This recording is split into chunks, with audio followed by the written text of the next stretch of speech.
Week 10 fantasy starts and sits and everything you need to get through a rough week of buys. This is Keepers.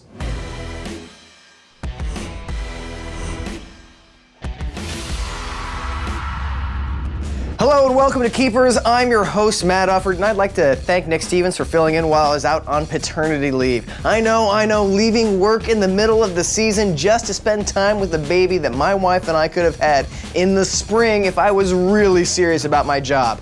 I'm just gonna have to live with Mike Florio's disappointment. Start Brandon Cooks at home. He's averaging more than 6 catches a game in his 6 games indoors with 3 touchdowns in those games. He should build on that on Sunday in the Superdome versus a Niner team missing most of their top defensive players. Sit Ben Tate. Even though Cincy's struggled against the run, Tate's been even worse lately, splitting carries with Terrence West and amassing just 65 yards on his 41 carries over the past 3 games. And that was against the Jags, Raiders, and Bucks. Ugh, woof. Start Justin Hunter. He was Zach Mettenberger's favorite receiver in the rookie's first start, picking up 10 targets against the Texans. Hunter's always been a boom or bust receiver, but his prospects look good against a depleted Ravens secondary, the only unit in the NFL that's giving up more than 200 yards per game to wide receivers. Also, Baltimore's best corner Jimmy Smith is out, Asa Jackson's out, and they just cut 2 corners after the disastrous Pittsburgh game. Right now, Ladarius Webb is their only available corner who's been on their active roster more than 2 days. There's not a lot to like about the Titans, but I take my chances with Hunter. Sit Lamar Miller.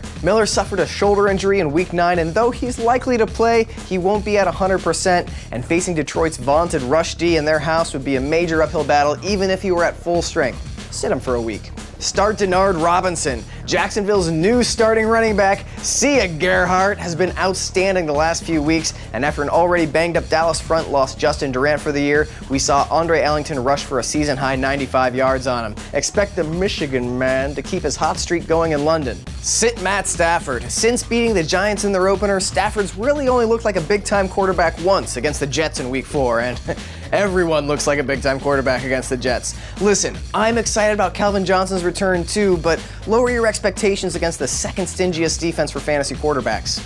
Start Roddy White. His old bones have gotten a week of rest thanks to the bye, and he's facing a Tampa defense that's worst in the league against fantasy wide receivers. Julio Jones is an obvious start, but you can start Hot Roddy with confidence too. Sit Andre Williams. While the Seahawks defense isn't the juggernaut it was last year, the one thing they do well is stop the run. They're stingiest in the NFL against ground attacks, allowing just 3.2 yards per carry. If you're looking for a Giants red zone threat, go with Larry Donnell. Of the 14 passing touchdowns the Seahawks have allowed this year, 10 have been to tight ends. Start Bobby Rainey. The Buccaneers have finally phased out Doug Martin, and Rainey picked up over 120 yards from scrimmage with the lion's share of the work last week. This week, he gets a Falcons defense that's worst in the league at defending running backs. If he can avoid fumbling this time around, he'll have another great game against Atlanta. Since Nick Stevens hosted the last 2 weeks, I don't want to dwell too much on the reality check, but I will point out that Nick told you to sell high on Nick Foles last week, back when his collarbone was intact. Nick Stevens knows what's up. Nick tuition. As for me, last week I made the smart decision of sitting Mike Evans, who promptly went off for 124 yards and 2 touchdowns. That's the kind of judgment you have when you spend half the night with a screaming baby, convincing yourself not to go up to the roof and hammer throw your infant daughter into the night. Parenthood is great.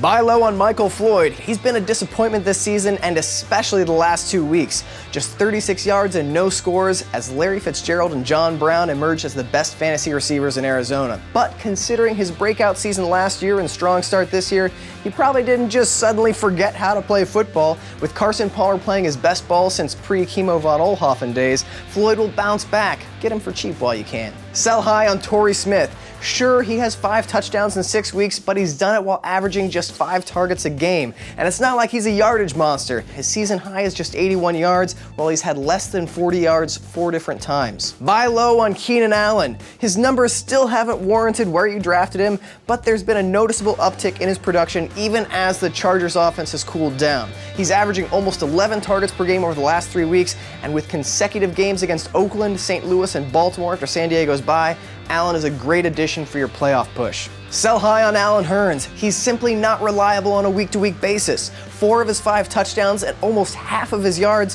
have come in just 2 games. But since his raw numbers look nice, you should be able to wrangle a decent offer for him.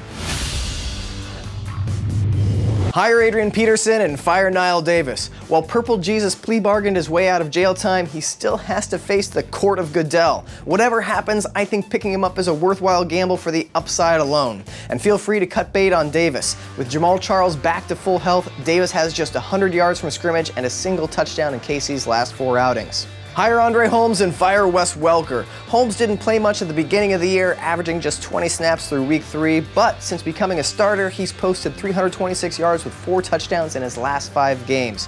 As for Welker, it's time to let go of the past. He looks done. Maybe it's age, maybe it's concussions, but this is no longer the reception machine we saw for 6 years in Foxborough. R.I.P. Welker. We'll name a PPR league in your honor. That's not a good Boston accent.